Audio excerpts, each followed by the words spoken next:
when the earth refused to be ruled. A long time ago, before the first cities were built, before the first kings were crowned, the earth was wild and free. The mountains stood tall, the rivers ran where they pleased, and the forests grew thick and untamed. There were no borders, no fences, no rulers. The land belonged to itself. But then humans came. At first they were few, and they lived in harmony with the earth. They took only what they needed, and they gave thanks for every gift the land provided. The earth did not mind them. But as time passed, humans grew in number, and their hunger grew with them. They cut down trees to build houses, dug into the earth for metals, and claimed the land as their own. One day, a great king rose among the people. His name was Arion, and he was proud and powerful. He had built a mighty city with walls so high no enemy could climb them. His armies were strong, his wealth endless. But still he wanted more. "I will rule not just the people," he declared, "but the earth itself. The mountains will bow to me, the rivers will flow where I command, and the forests will make way for my kingdom." His advisers warned him. "The earth is not ours to command," they said.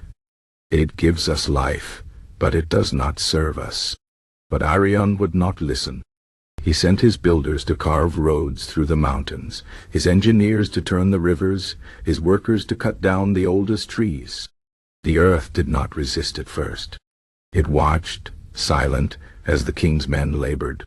Then, one morning, the workers found their tools broken. The roads they had built the day before had vanished, swallowed by the earth. The rivers had returned to their old paths, as if no one had ever tried to move them. The king was furious. "The earth defies me," he roared. "I will make it obey." He ordered his armies to march into the forest to force the land to yield. But as they entered the trees, the roots rose from the ground, twisting around their feet. Veins dropped from the branches, wrapping around their arms. The soldiers could not move.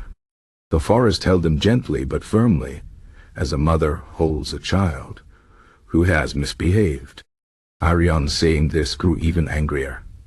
He called upon the greatest sorcerers in his kingdom. "Use your magic," he commanded. "Break the will of the earth." The sorcerers chanted. They burned strange herbs. They drew symbols in the dirt. But the earth did not answer their spells. Instead, the ground beneath their feet trembled. Cracks appeared in the palace floors. The walls shook.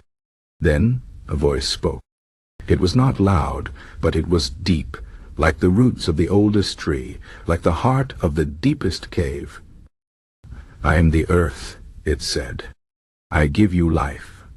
I feed you. I do not belong to you."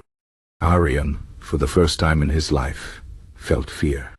But his pride was stronger. "You are dirt and stone," he shouted. "I am a king. You will obey." The earth sighed. Then the ground beneath the city began to move. The great walls cracked and crumbled. The towers tilted and fell. The rivers rose, not in anger, but in sorrow, and washed away the streets. The forests stretched their branches over the ruins, reclaiming what had been taken. Arion stood alone in the ruins of his palace. His people had fled. His power was gone. "Why?" he whispered. The earth answered, "You ruled your people, but no one rules me." And so the king learned humility. He walked away from the broken city and lived the rest of his days as a simple man, tending a small garden, giving back to the land that had given him so much. The earth did not punish. It only reminded. It could not be owned. It could not be ruled. And from that day on, the people remembered. They built their homes with respect. They took only what they needed. They knew that the earth was not theirs. They belonged to the earth.